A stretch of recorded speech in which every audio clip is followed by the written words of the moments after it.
capítulo 15.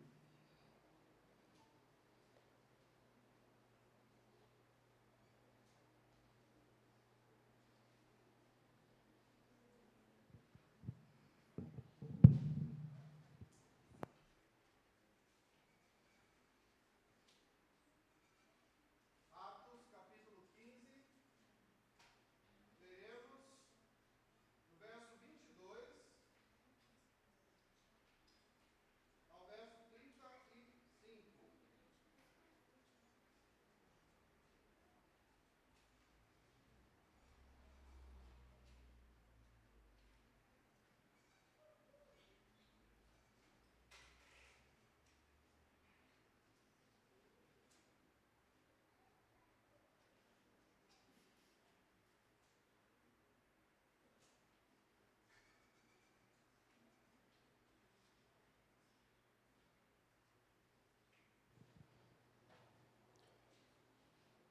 Atos 15, de 22 a 35.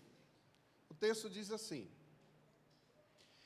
Então pareceu bem aos apóstolos e aos presbíteros, com toda a igreja, tendo elegido homens dentre eles, enviá-los juntamente com Paulo e Barnabé a Antioquia. Foram Judas, chamado Barsabás, e Silas, homens notáveis entre os irmãos. E escrevendo por mão deles, os irmãos, tanto os apóstolos como os presbíteros, aos irmãos de entre os gentios, em Antioquia, Síria e Cilícia, saudações. Visto sabermos que há alguns que saíram de entre nós, sem nenhuma autorização, vos têm perturbado com palavras, transtornando a vossa alma.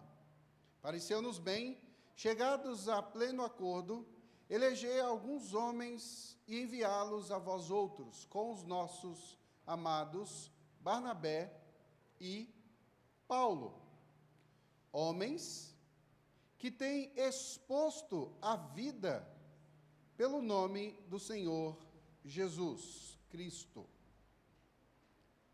Enviamos, portanto, Judas e Silas, os quais, pessoalmente, vos dirão também estas coisas, pois pareceu bem ao Espírito Santo e a nós não vos impor maior encargo, além destas coisas essenciais, que vos abstenhais das coisas sacrificadas a ídolos, bem como do sangue da carne de animais sufocados e das relações sexuais ilícitas.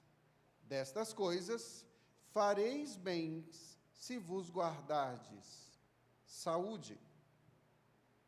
Os que foram enviados desceram logo para Antioquia e, tendo reunido a comunidade, entregaram a epístola.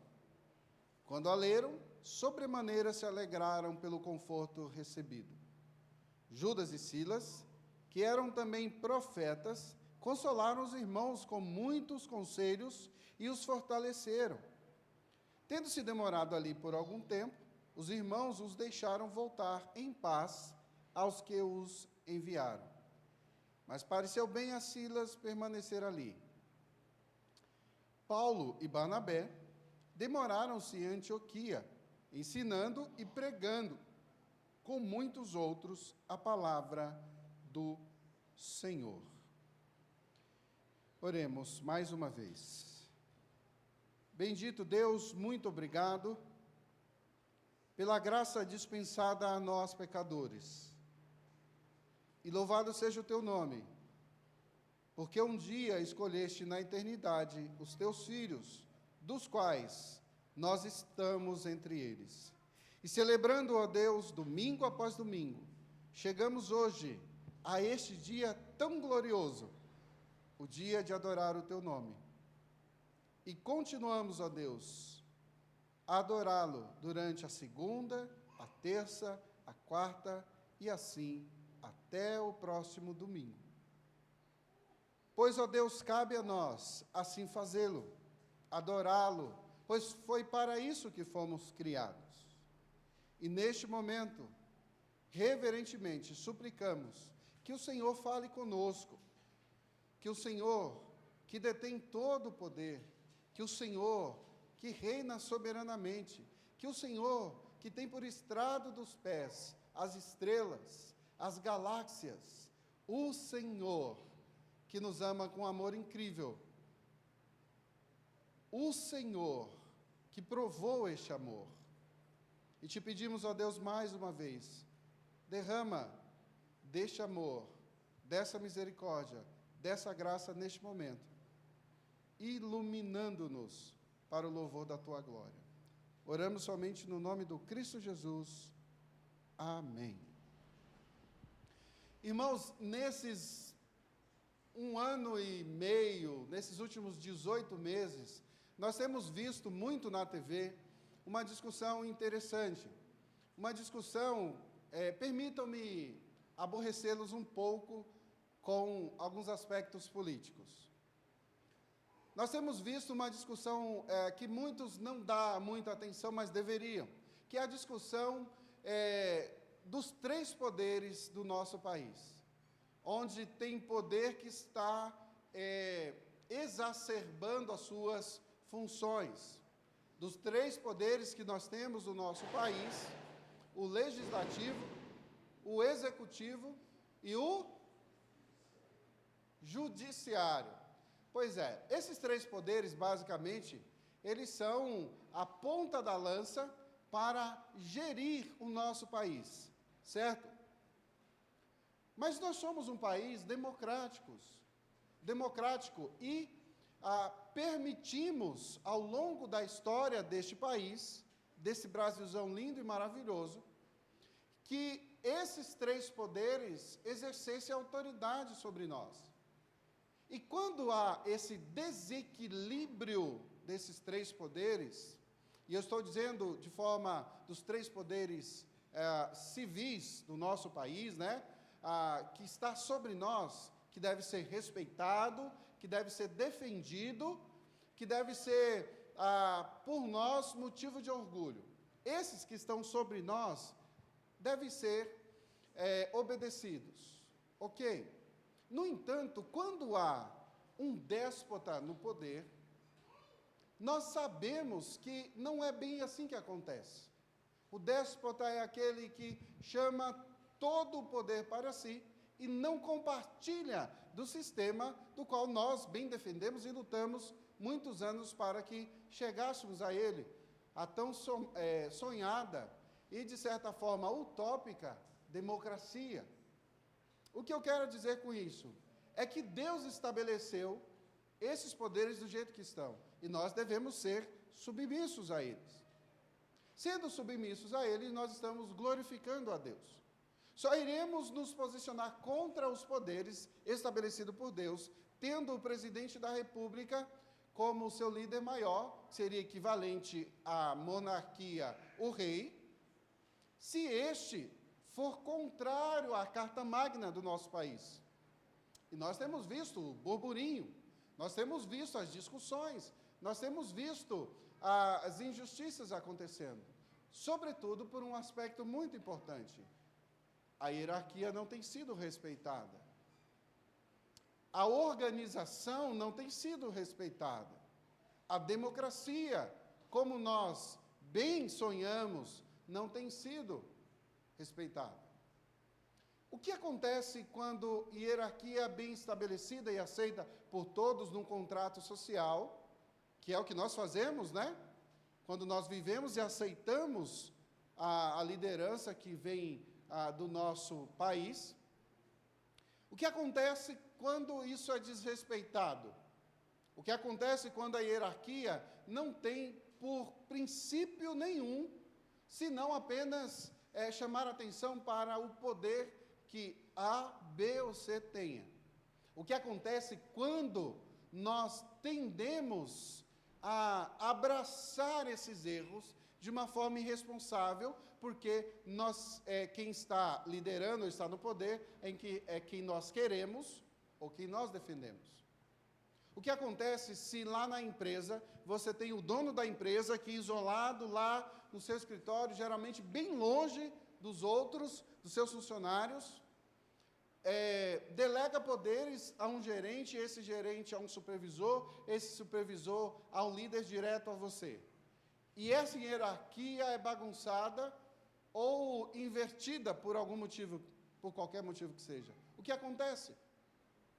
O que acontece se dentro de casa os filhos passarem a dar ordem nos pais?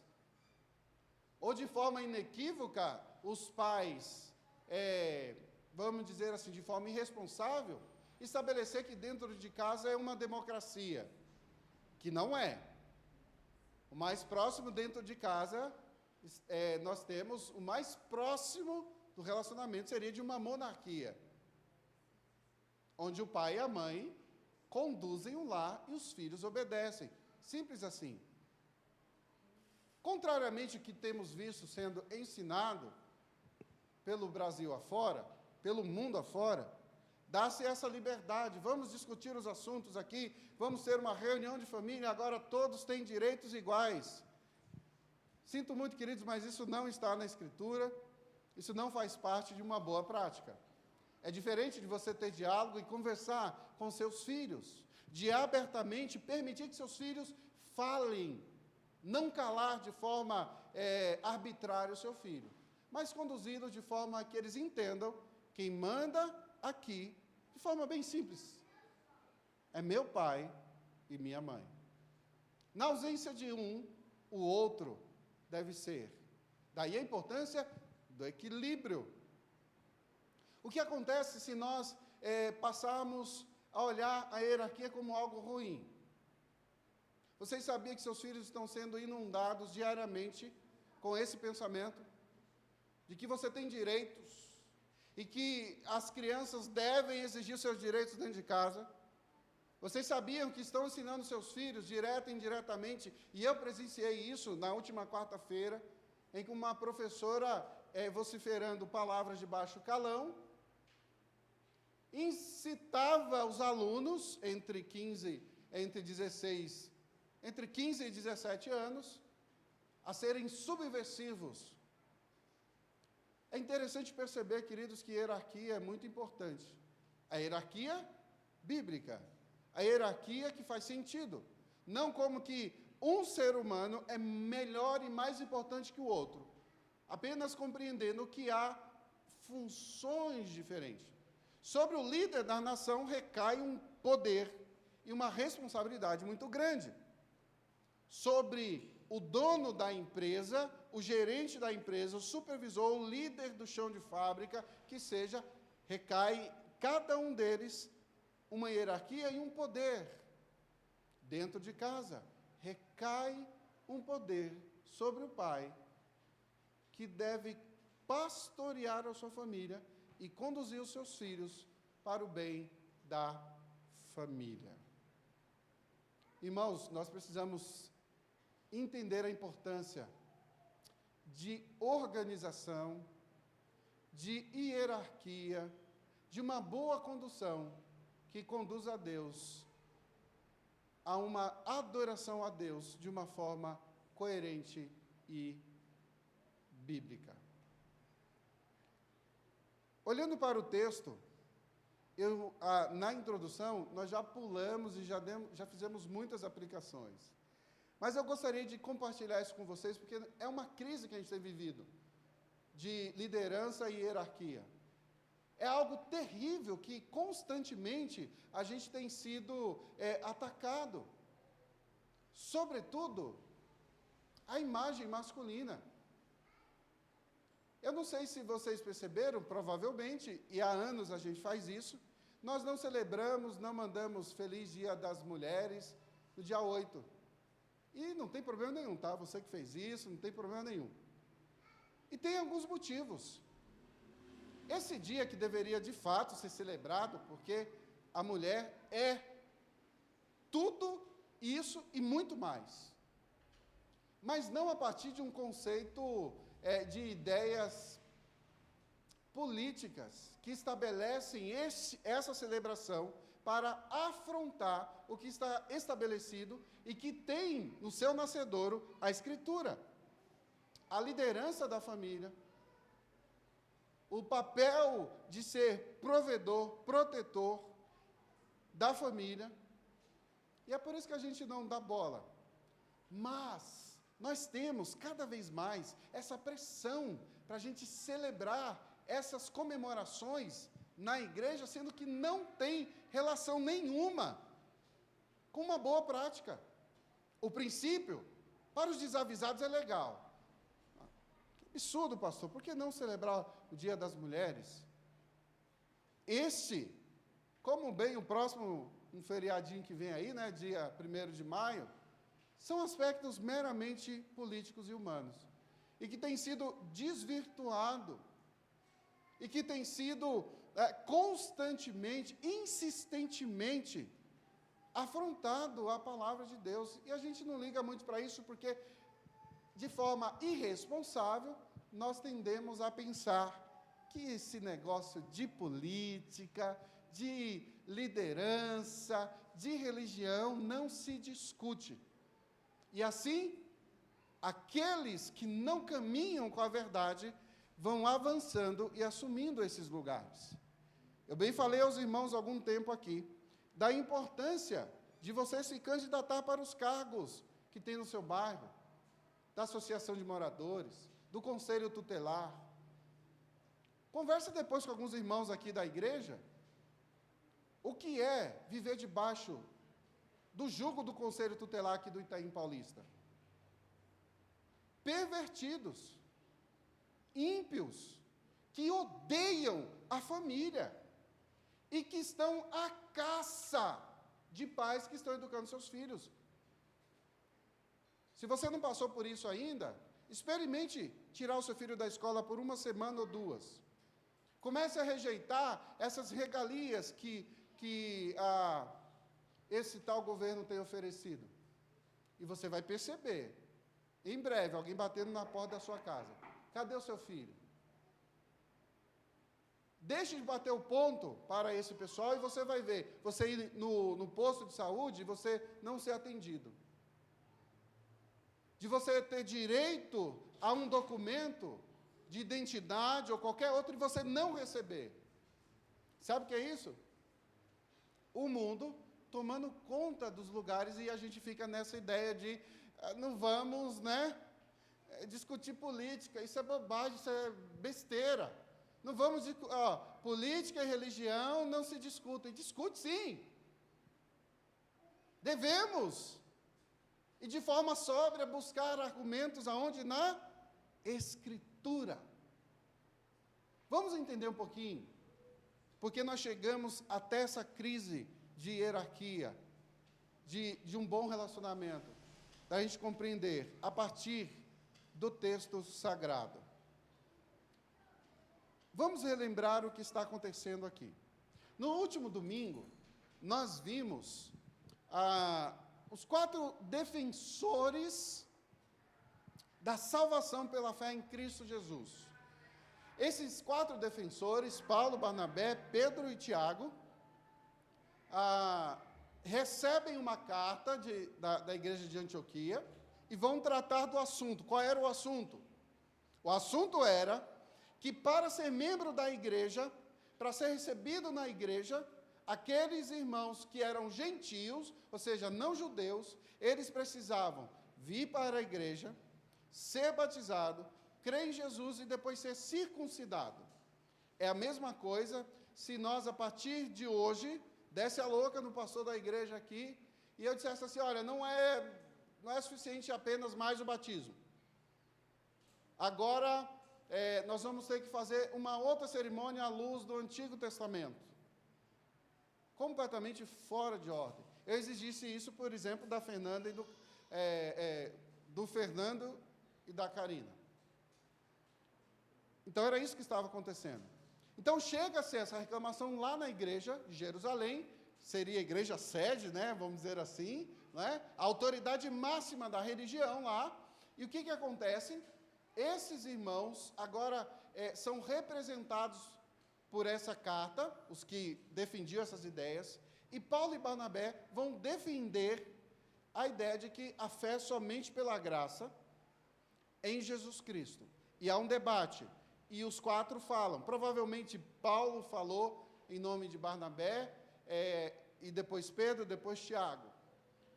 Enfim, esses 4 vão ali defender a salvação somente pela fé em Cristo Jesus. Ok. O resultado foi, a igreja se calou diante desses 4 discursos. E a igreja se dobrou à liderança, cumprindo com respeito o zelo para com seus líderes. E assumiu a postura seguinte: Tiago, líder da nossa igreja, grande servo de Deus, discursou. Pedro e Barnabé, grandes missionários evangelistas, discursaram. Pedro discursou. Nós nos rendemos e assinamos embaixo o que foi decidido. O que foi decidido? O que foi decidido é que a fé, para ser recebida na igreja, basta apenas crer em Jesus como único e suficiente Salvador. Sendo batizado, é considerado como membro da igreja. Pode ser judeu, pode ser gentio, não importa. De todas as tribos, povos e raças, creram em Jesus, foram recebidos na igreja, batizados, estão garantidos como membros da igreja. Só que essa decisão não era tão simples assim. Saiu o edital no site do governo federal. Simples assim? Não. Essa decisão precisava correr todas as igrejas. E o que foi feito? Um documento. Esse documento, muito bem redigido, muito bem escrito, nós temos aqui e acabamos de ler.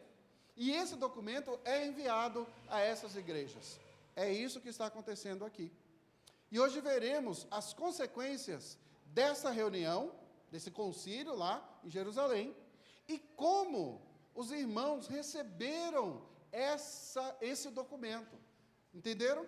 As consequências daquela reunião, as consequências deste documento que estava sendo aqui apresentado aos irmãos. Então vejamos aí, no primeiro momento, a carta do concílio, o documento que foi gerado. Perceba aí a partir do verso 22. Então pareceu bem aos apóstolos e aos presbíteros, com toda a igreja, tendo elegido homens dentre eles, enviá-los juntamente com Paulo e Barnabé a Antioquia. Entenderam? Aquele resumo que eu dei? Ok, está decidido. Recebido somente pela fé em Cristo Jesus. Batizados são membros da igreja. Gentil, judeu, não importa. Se creu em Jesus e foi batizado, ok, é membro da igreja. Aí o próximo passo, agora vamos enviar uma comitiva, certo? É isso que ele está dizendo aqui.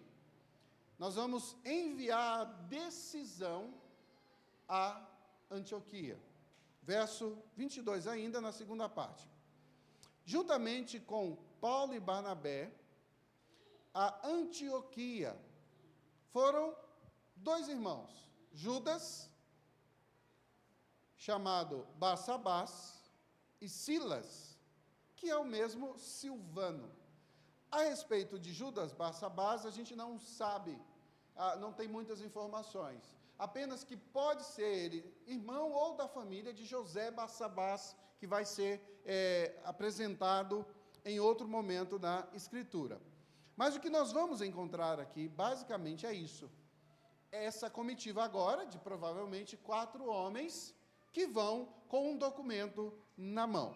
Verso de número 23.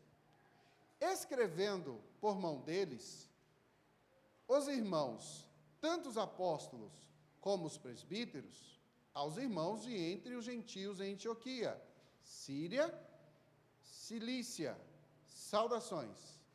Aqui já é a introdução. Esse documento, irmãos, não se engane, tá bom? Era um documento oficial. Não era assim uma mensagem de WhatsApp. Não era um e-mail qualquer. Não era um rabisco num pedaço de pão. Por que a gente pode dizer isso? Porque mais à frente nós vamos ver Lucas, que quem escreveu Atos, né? Chamando esse documento aqui de epístola. Nós falamos sobre esse significado de epístola. Epístola é algo mais sério, é um documento com peso maior, né? Então não era qualquer documento. E essa comitiva tem essa missão aí de levar as boas novas a esses irmãos quanto a essa decisão. Então, aqui nós vamos aprender algumas questões. O concílio decide o que eles vão fazer. O concílio decide exatamente o que esses irmãos vão fazer. Além de Paulo e Barnabé, nós vamos ver mais esses outros irmãos aí, que é adicionado a esse grupo. Ao que parece, foi uma decisão extremamente acertada, por alguns motivos.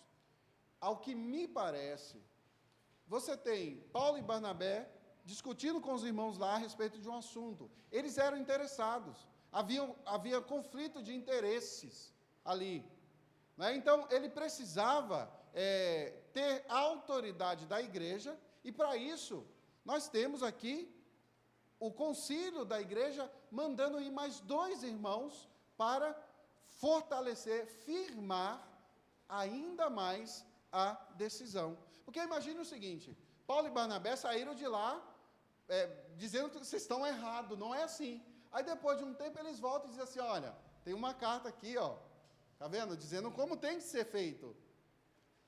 A gente já tem uma certa dificuldade, não é isso? Por quê? Porque há interesse. O resultado foi que os irmãos, de uma forma muito inteligente, decidiram enviar mais irmãos juntamente com eles. E nós temos aí a decisão, nós temos homens experientes, homens que nós vamos ver daqui a pouco, né? Adjetivos que são somados ao nome deles, que vão dar esse peso da decisão. E nós vamos perceber que já no início, nós percebemos que eles são chamados de homens notáveis. No final do verso 2. Não era qualquer homem, não era qualquer um da igreja, eram homens notáveis. Percebeu aí no final do texto? Do verso 22? Foram Judas, Barsabás, Silas, homens notáveis entre os irmãos. Não é? E perceba, irmãos, que você não vê a Escritura elogiando homens à toa. Se a Escritura para elogiar alguém, é porque esse alguém é digno de ser elogiado, de ser nominado, como a gente bem tem aprendido ao decorrer dos anos, né? Esses homens notáveis explicariam o conteúdo, ensinariam, tirariam todas as dúvidas sem parcialidade. São os representantes da igreja de Jerusalém. Então, essa carta aqui, queridos, tem algumas características. Está na mão de líderes, homens sérios, crentes, bem vistos pela igreja, tem lá o aval da liderança da igreja, mas essa carta tem um tom diferente. Essa carta tem um tom amável. Essa carta é conhecida na história como gentil, com muito tato, amabilíssima, por um motivo bem simples. O texto começa dizendo, irmãos. Tiago, Pedro, todos os outros apóstolos, é como se eles tivessem assinado embaixo da carta, assim, no final. A igreja de Jerusalém estava tratando com zelo, amor, carinho e respeito àqueles irmãos que estavam ali. Ainda que divergentes, havia zelo, amor, respeito e carinho pelos irmãos. Não era hipocrisia, como a gente vê às vezes nos discursos aí, né? Sei lá, no canal da Câmara de Deputados, ou de vereadores, enfim. Vossa Excelência é um cavalo. Chama de Vossa Excelência e depois xinga a pessoa, não é? Nós temos visto já há alguns anos que caiu bastante, né, o nível dos debates e dos discursos. Ainda que, independente da posição política, eu me lembro de grandes debatedores e de grandes discursadores, se é que existe essa palavra, né? Leonel Brizola, com todo aquele jeito estranho dele de falar, não é? E muitos outros que a gente via que tinham uma polidez, um zelo e um respeito, ok? Imagine agora que os irmãos escrevam assim para eles: vocês são uns hereges, vocês não sabem o que vocês estão falando, como vocês podem voltar às práticas do passado, como que vocês podem voltar a querer fazer a circuncisão? Jesus já veio, vocês não leem a Bíblia? Quem que vocês acham que vocês são? O tom seria diferente, né? Mas sabe o que eles fazem? Irmãos. Verso 23. Escrevendo por mão deles, os irmãos, tanto apóstolos como os presbíteros, aos irmãos de entre os gentios, em Antioquia, Síria e Cilícia, saudações. A carta, a epístola, o documento sério começa com saudações. Destinatários, irmãos da Antioquia, Cilícia e Síria. No final ele termina com saúde. É uma carta gentil, respeitosa para com os irmãos. Escrevendo por mão deles, quem escreveu, né, como o texto diz aí, possivelmente Judas, Barsabás e Silas, que é o tal de Silvano, que vai ser citado mais à frente no episódio com Paulo, não é? Então, queridos, havia um espírito conciliatório na carta. Talvez vocês não, mas nós participamos, né, os presbíteros também, presbítero Tiago, presbítero Manuelito, né, presbítero Elton, nós já participamos pelo menos de 3 reuniões anuais. E a gente sabe da importância disso, de alguém que vai à frente e discursa de forma equivocada, ainda que esteja certo. Nós já vimos pessoas perderem a razão por conta de não saber se dirigir àqueles que merecem honra. E é interessante percebermos isso, porque quando alguém caminha os caminhos de Cristo, nós vamos aprender logo de cara. Aqueles mais próximos a Cristo aprenderam logo a importância da humildade. Né? Uma mãe mais assanhadinha chega para Jesus, né? Quer colocar um filho de um lado, outro filho do outro de Jesus, lá no reino dele. Coisa de mãe, né? Senhor, quando o Senhor estiver lá, coloca meus filhos, onde? Do teu lado, sem noção nenhuma, né? Porque imagina, vamos supor que essa fosse uma prática que fosse ser feita lá nos céus, né? Que ele fosse compartilhar a glória dele. Vamos supor. Tu acha quem ia? O filho dela ou Abraão? Vamos supor, vamos só imaginar aqui. O filho dela ou Davi? O filho dela ou José? Daniel? Elias? Enoque, que andou com Deus? Deu uma fila grande até chegar, não é? Então a importância de humildade, submissão, era de grande importância aqui para o que está acontecendo aqui. Havia uma discussão e eles trabalharam para que isso fosse resolvido. 3 pontos importantes na carta podem ser observados, que eu queria compartilhar com os irmãos de forma breve aqui para a gente entender. Primeiro, eles negam o envolvimento com o partido da circuncisão. Eles negam envolvimento com o partido da circuncisão. Lembra que a discussão era aquela? Não, tem que circuncidar. Não, não vai circuncidar, não precisa circuncidar. O sinal agora é o batismo. É por isso que nós batizamos, porque o sinal, Cristo estabeleceu o sinal da nova aliança, o batismo. Ok, então, batizemos apenas. E esse grupo vai ser identificado. Mas nesse primeiro momento, na carta, fica claro, verso de número 24, visto, sabemos que alguns que saíram de entre nós, sem nenhuma autorização, vos têm perturbado com palavras, transtornando a vossa alma. Eles negam, obviamente, a ideia da circuncisão. Eles deixam claro que esses homens que estavam fazendo isso eram rebeldes. Como assim, rebeldes? O texto diz, sem nenhuma autorização. Quem mandou você ensinar isso? Baseado em quê? Quem autorizou você transtornar o coração de uma igreja nascente? Irmãos, eu já vi muitas histórias de igrejas que não conseguem crescer.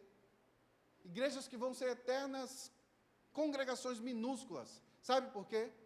Porque essas pessoas aqui gostam de lugares assim. Por quê? Porque mão de obra falta. Então, todo mundo que chega, alguém que sabe tocar um pouquinho, ainda que não toque mais ou menos, ele toca. Alguém que tem desenvoltura com o microfone é chamado. Alguém que sabe, assim, conduzir as coisas, tal, tem aquele jeito para a liderança. Esse tipo de gente adora lugar assim. Por quê? Porque ali ele se estabelece sem base doutrinária, sem conhecimento bíblico, enrola o povo, que tem sua parcela de culpa. Por quê? Porque aceita as coisas de bom grado. E assim, essas serpentes entram no meio da igreja. Algumas pessoas falam assim, nossa, para ser pastor na igreja presbiteriana, é difícil, né? É difícil para preguiçoso, para não vocacionado. Isso é difícil, mas muito difícil. Praticamente impossível. Mas quando o cara é dedicado e vocacionado, as coisas se encaixam. De fato. Nossa, mas para trabalhar na igreja presbiteriana é difícil. Não é, não.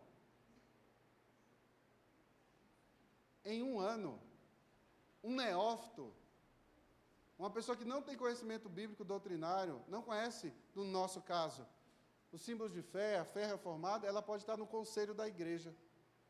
E naquele mesmo ano, ele vai estar na reunião do presbitério. E talvez, naquele mesmo ano, ele pode estar sentado numa cadeira no Supremo Concílio. É assim que acontece dessas pessoas chegarem lá e defender, por exemplo, que tudo isso aqui é bobagem. Vamos atrair as pessoas, apaga a luz, põe umas luzes piscando. Tudo isso aqui é bobagem. Púlpito. Deixa eu dizer uma coisa sobre púlpito, queridos. Púlpito é só isso aqui, é só um móvel. Mas é muito mais também. Púlpito simboliza a pregação, simboliza a seriedade, simboliza a palavra de Deus, simboliza que daqui parte a palavra que liberta, que cura, que salva. Tem um símbolo nisso aqui. Eu posso chutar isso aqui, jogar isso aqui fora e se quebrar? Posso. Fiz isso com o último, que já estava tadinho, surrado. Tem algum poder aqui? Espiritual, especial? Não. Mas há um símbolo aqui. É por isso que a gente tem púlpito. Você sabe por que essa mesa fica aqui? Não é porque os diáconos são preguiçosos de levar lá para trás e trazer. Levar e trazer. Não. A mesa está mandando uma mensagem para vocês, para quem chega aqui. Sabe qual é? A ceia do Senhor que foi celebrada no último domingo. A comunhão entre os irmãos. O símbolo maior de comunhão. Sabe por que vocês estão sentados assim? Enfileirados, direcionados para cá? Sabe por quê? Para te dar foco. Vamos sentar em círculos. Vai ficar um olhando para cá do outro. Faz sentido isso? Não faz. Tem símbolo nas coisas. Hierarquia é algo muito sério. As decisões são algo muito sérias. Nós temos que insistir cada vez mais em tradição. Porque o ataque tem sido terrível, gente. Não pense que tem nada a ver com, a partir de agora, olha, eu não vou usar mais terno. Não tem santidade nenhuma no terno. Não tem nada de especial em ser terno ou ser uma camisa comum, mas comunica muita coisa. Faça o teste. Homem, se você tem um terno em casa, entre em um lugar e você vai ver como você é tratado. Percebe? São coisas simples, mas que comunicam. Os irmãos sabiam o que estava acontecendo, sabia da importância da discussão, e é por isso que trabalharam de forma profunda, séria, bíblica, de uma forma respeitosa e amorosa. Eles deixam claro que esses homens eram rebeldes. Segundo ponto da carta, verso 25. Pareceu-nos bem, chegados a pleno acordo. Perceba, pleno acordo. Eleger alguns homens e enviá-los a vós outros, a vocês, com os nossos amados Barnabé e Paulo.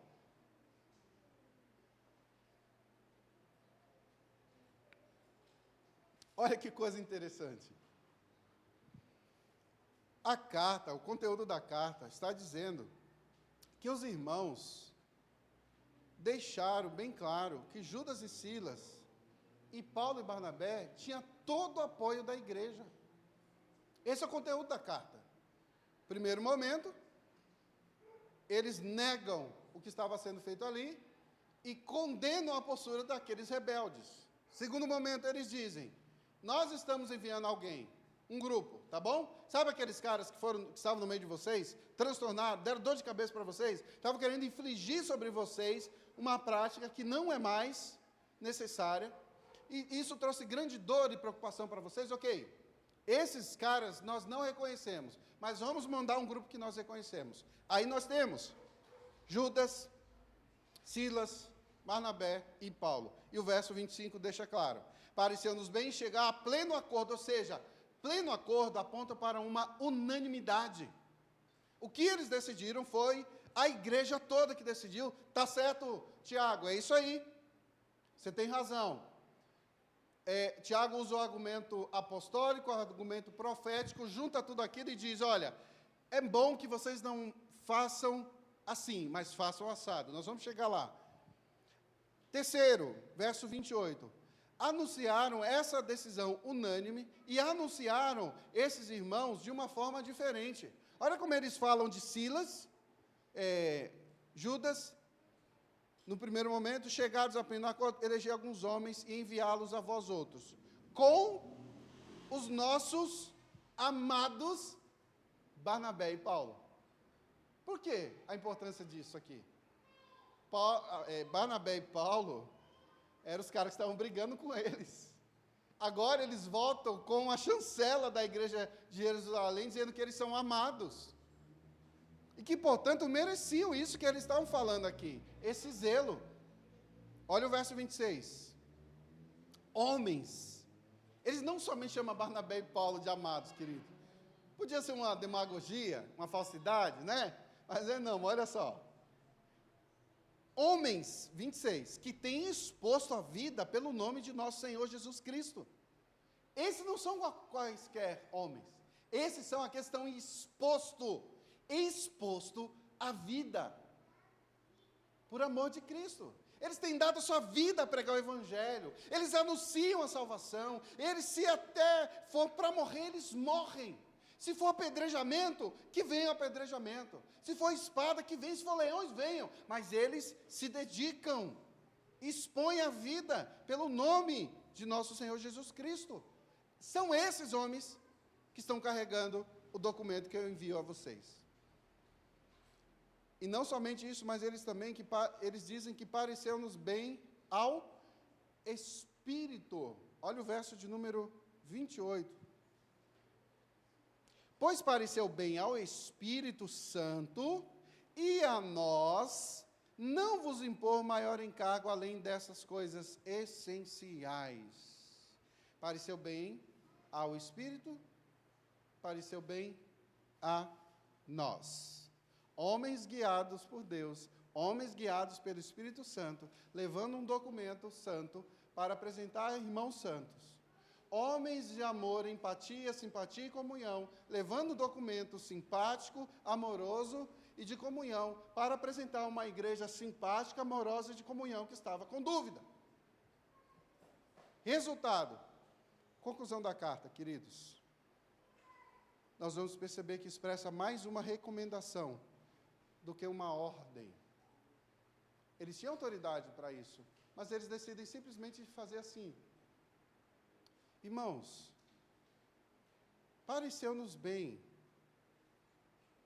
ao Espírito Santo e a nós não vos impor maior encargo. Não pareceu bem impor encargo sobre eles. Às vezes a gente quer impor as coisas para algumas pessoas que estão chegando na igreja. Mas essa pessoa não pode falar assim, não pode se vestir assim, não pode andar assim, não pode agir assim. Tenha paciência. Paciência com os novos convertidos. Paciência com aqueles que são convertidos há muito tempo e que agem como criancinhas muitas vezes.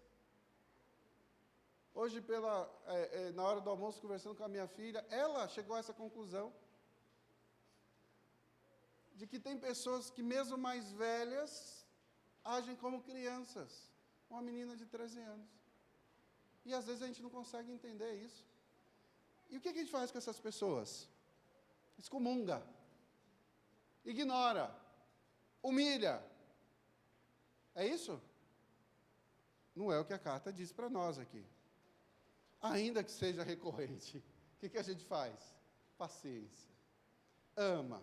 Perdoa. E de novo, e de novo, e de novo, e de novo, e de novo, e de novo. Eu não aguento mais essa pessoa. E de novo, e de novo, e de novo. Até quando? Até quando o mestre voltar. Porque você não tem nada para apresentar diante dele se não for a comunhão e o amor. Isso é dívida para com todos no meio da igreja. A conclusão da carta: fareis bem se vos guardardes. Não parece mais uma orientação do que uma lei, uma regra imposta arbitrariamente? É o que o texto está dizendo para nós. Além dessas coisas, aí ele vai dizer que vos abstenhais das coisas sacrificadas a ídolos, bem como do sangue, da carne de animais sufocados, das relações sexuais ilícitas.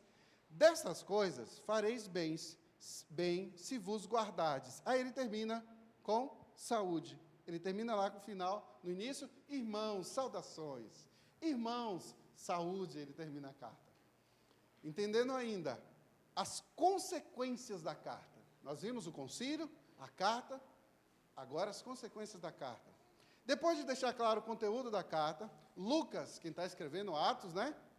Agora passa a registrar a aceitação da carta e, gente, aqui, olha, a bênção do perdão, do amor, da empatia, da simpatia para com as pessoas, como isso reverbera na vida da igreja. Como promover o amor, como promover a concórdia, como promover o zelo, o cuidado no trato, na relação de um para com o outro, traz benefícios. Olha aí as consequências da carta. Veremos do verso 30 ao 35, as consequências da carta em Antioquia da Síria. Os irmãos saíram já chegou lá, verso 30. Os que foram enviados desceram logo para Antioquia, e tendo reunido a comunidade, entregaram a epístola. Lembra que eu falei? O documento é um documento sério, não é uma carta qualquer, é uma epístola, um documento. 31.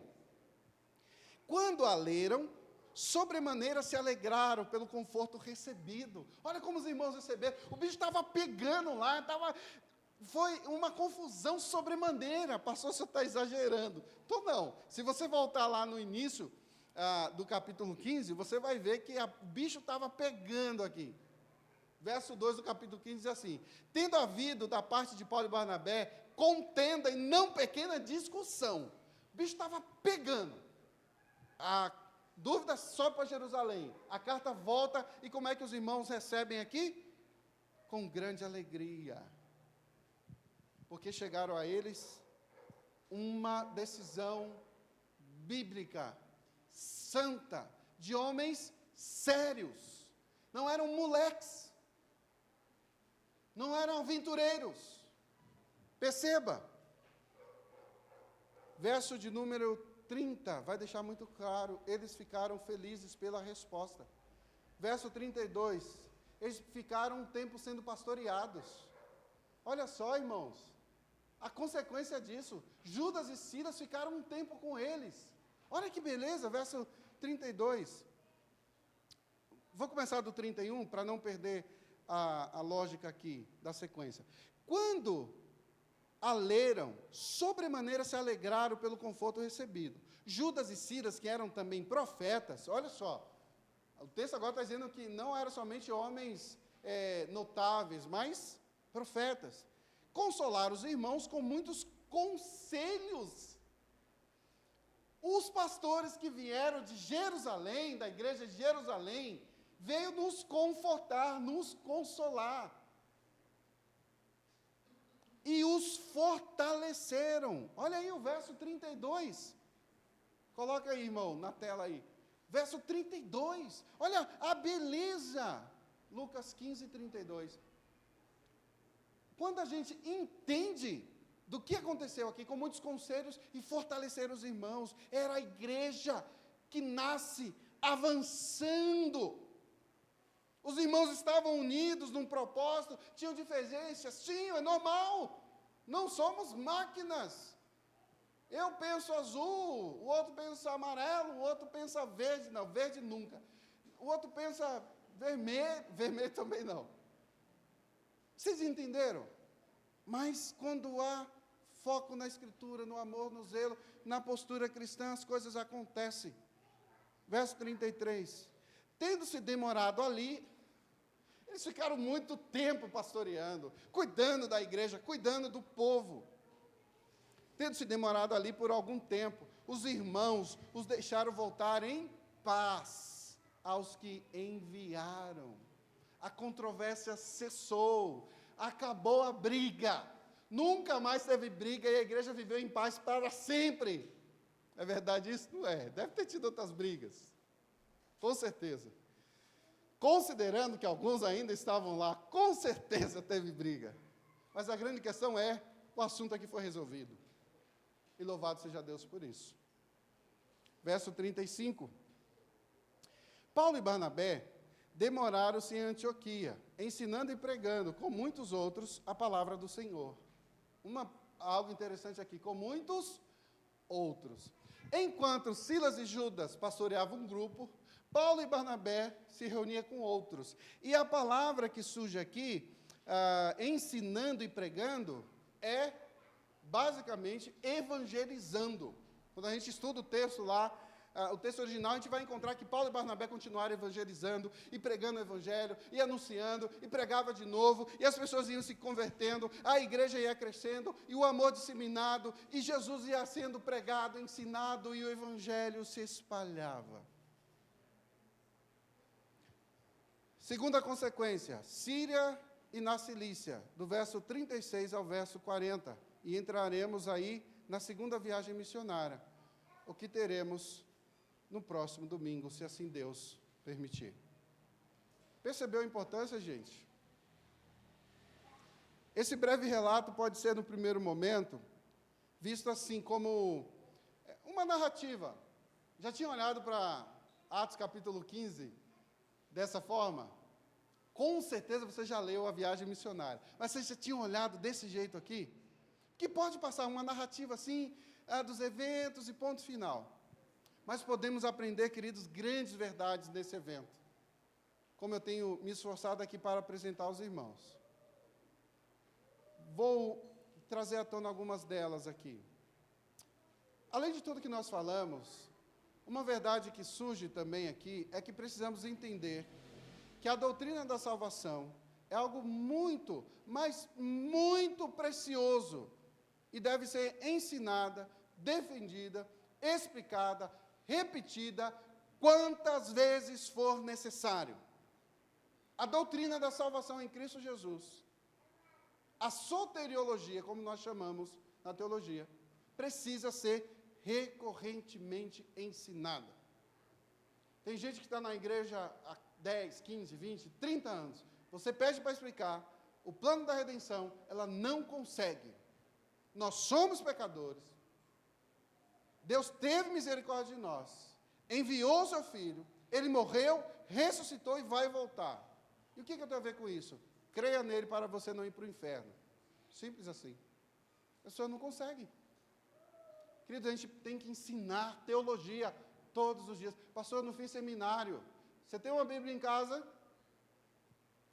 Tem? Então você é um teólogo. Você precisa ensinar. Para isso você precisa aprender. Ler a sua palavra. Você não depende de universidades, faculdades e seminários.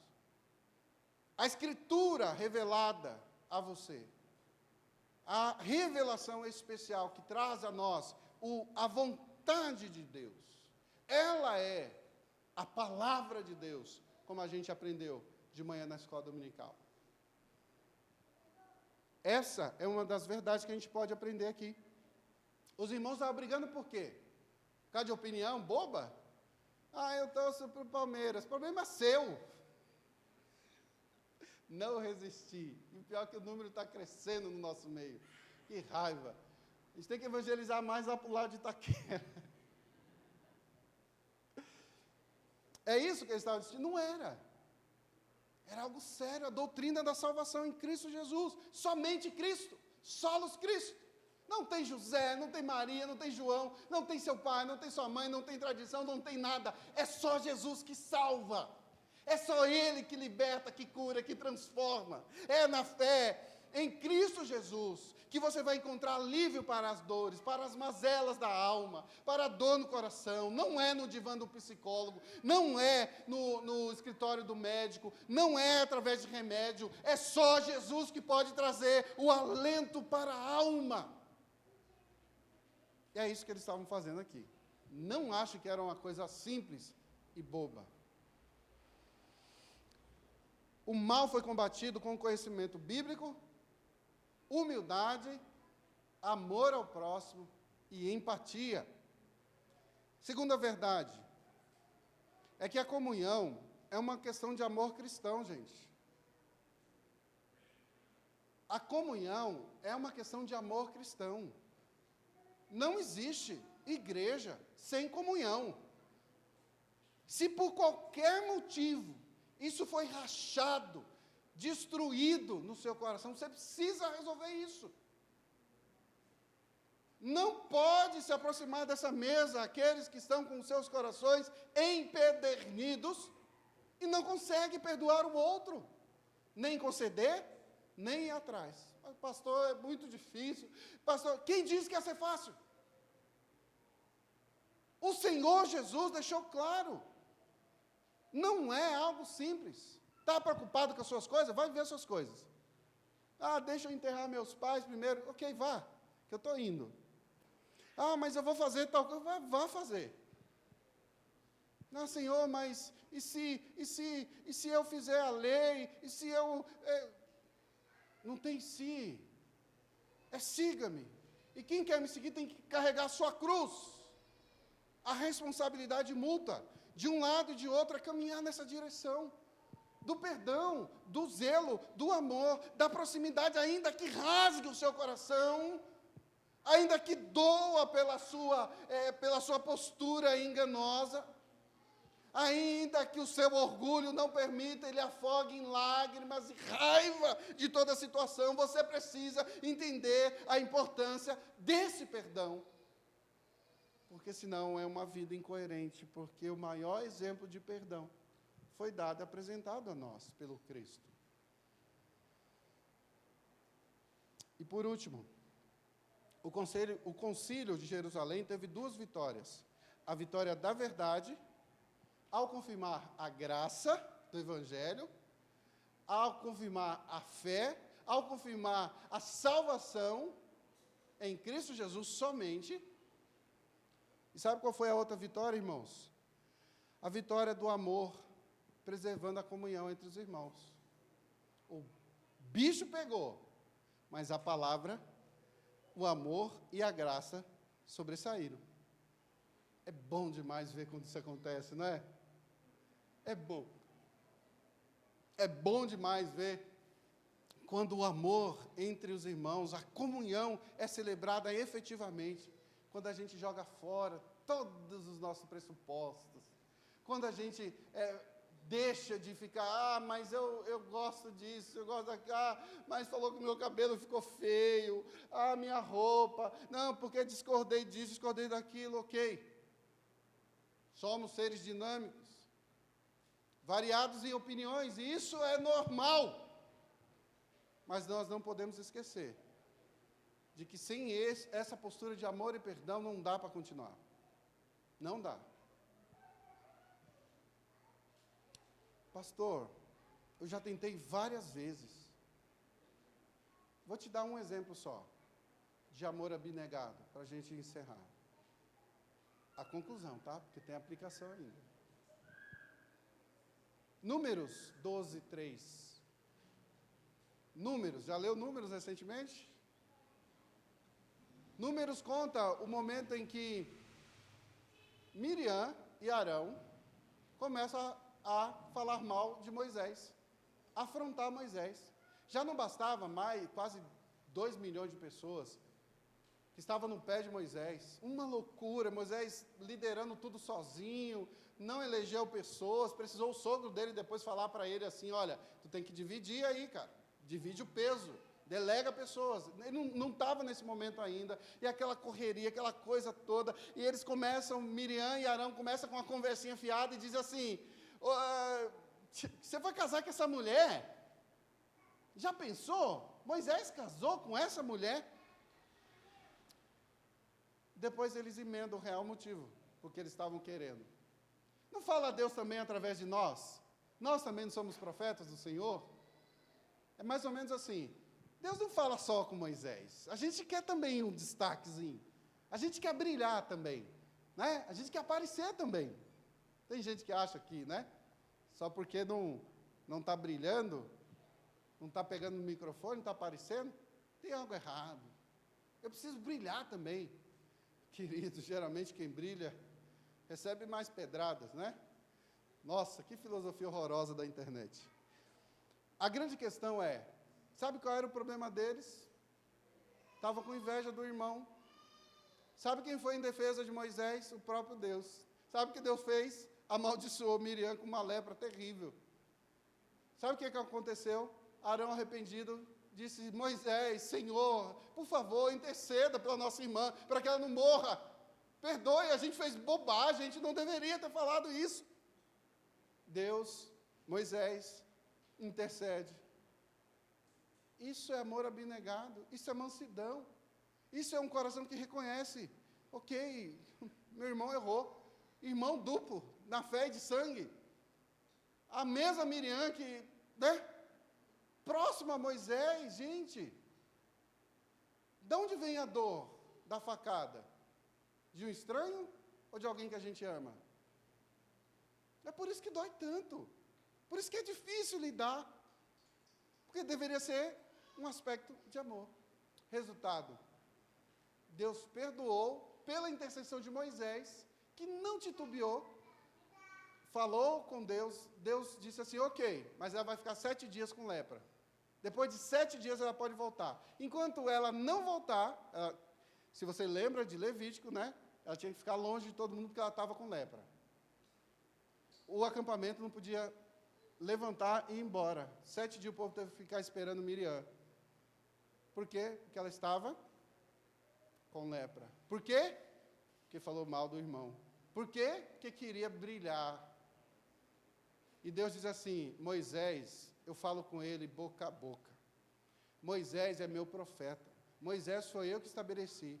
É mais ou menos assim, quem são vocês? Vocês já têm a posição de vocês. Arão, você é o homem mais santo de Israel. Miriam, você é profetisa entre as mulheres. O que vocês querem? Deus veio em defesa de Moisés. Queridos, não espere que Deus venha em defesa de alguém. Porque quando isso acontece, as consequências são terríveis. E ele não tira a consequência. Ele perdoa. Mas ele não tira a consequência, muitas vezes. Aplicações. Queridos irmãos, um apelo àqueles que não gostam de teologia, aqueles que não gostam de estudar, aqueles que não gostam de ler a Bíblia, eu faço um apelo a vocês. Livre-se disso. Vença o medo. Vença esse medo de responder prontamente à fé, de falar de Jesus. Vença a antipatia por teologia. E eu sei, às vezes isso é culpa da gente mesmo, de muitos teólogos que muitos no início da caminhada, no afã de querer demonstrar conhecimento, de querer brilhar, de querer aparecer, afastam as pessoas do conhecimento da teologia. Isso é comum. Eu sei disso, eu reconheço que muito dessa culpa está em nós mesmos. Mas faça uso da empatia. Se coloque no lugar do outro irmão e vença isso. Queira conhecer a Escritura, manejar bem a Escritura. Tem gente que discursa, que fala bem, que defende bem seus pontos de vista, mas não consegue usar a Bíblia. Um texto aí, eu acho que foi José. Isso não cabe. Você precisa conhecer a Bíblia, é o seu livro, é o livro da vida. Como que você não conhece isso? Tantos anos na igreja. Se eu te perguntar quantos livros tem a Bíblia, você não sabe. Quem escreveu? Como é dividido? Coisas básicas que a gente ensina às crianças, lá na escola dominical. Eu entendo essa antipatia por teologia. Mas como diz um autor, que me fugiu o nome agora, todos somos teólogos. Consegue entender a importância disso? Vença a falta de conhecimento básico das Escrituras, vença a si mesmo quando se deparar com algo que você não saiba, seja humilde, pergunte, pesquise. Gente, vocês pagam um pastor, vocês pagam uma pessoa para ser especialista no assunto, e não pergunta, preferem ir para a internet. Falta a escola dominical. É uma oscilação na escola dominical, e depois não sabe por quê, porque é enganado por The Chosen, porque é enganado pelas séries de TV, porque é enganado pelas novelas da Record, porque é enganado por uma testemunha de Jeová que chega e fala heresias misturadas com conhecimento bíblico, e você se enrola e acha que eles estão certos muitas vezes. Conheça a Bíblia. Defenda a fé do Cristo.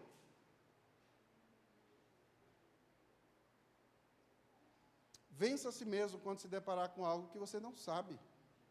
Fale com o pastor, faça cursos, venha à escola dominical. É uma luta esse negócio de escola dominical. O livro aí que nós propomos, eu recebi um guia de estudo até agora.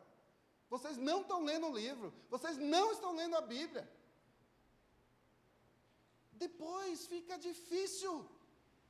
Quando as coisas apertam e você vai correr para a Escritura, e você não conhece a Escritura, e você não tem paciência, e você acha que genealogia é ruim, que não tem nada para a sua vida, porque você não conhece a Escritura.